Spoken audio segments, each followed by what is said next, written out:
So I've been handling a team for quite some time now, and I remember the first time I was tasked to handle like 14 people. And every month we would need to come up with awards for them to keep them engaged and stuff like that, right? And there was this concept I tried and learned from romance that I used to make sure my people were engaged. And this is called the love languages. So how do you exactly use this? Like you would see acts of service, gifting, words, touch, etc. So touch is a bit off since I'm a guy and I have team female team. So uh, I noticed, and this was very important because seven of them were voice and seven of them were non-voice, right? And every time the end of the month happened, and we would have these town halls that I would use to recognize them, right? And you would give them certificates, or you'd give them like a praise or a tap in the back, or you call them up front. I noticed that this did not work for everybody, right? So I tried to adjust the second month. I noticed. So I walked around the floor and I said, "What am I missing? Why is this person not getting engaged?"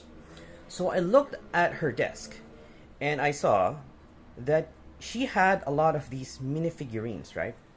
So instead of trying to look for the answers for myself, I just asked her, like, "Why do you keep these small things?" And she told me that they're important because they're coming from blah blah blah blah blah blah, right? So how do I use that? She wants gifts.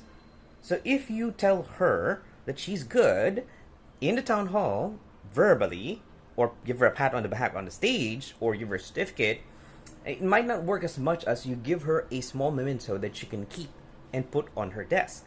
This really goes against the policy before that you should have a clean desk policy, right? But I felt like that was important to encourage people, especially people who were older than me that had families. They had pictures that motivate them to go to work, for whatever reason that is, right? And the other is, when I speak, I rarely give compliments, and when I do, it's very specific. So this goes to the choice of word. Some people, they just see somebody going up there getting an award, but for the person you're giving the accreditation to, being very specific on what they did and the impact and how their unique ability helped to that, it's just amazing.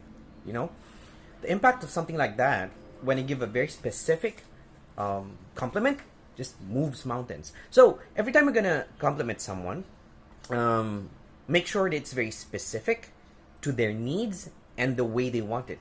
And it's just like the same sales concept with whatever you do, right?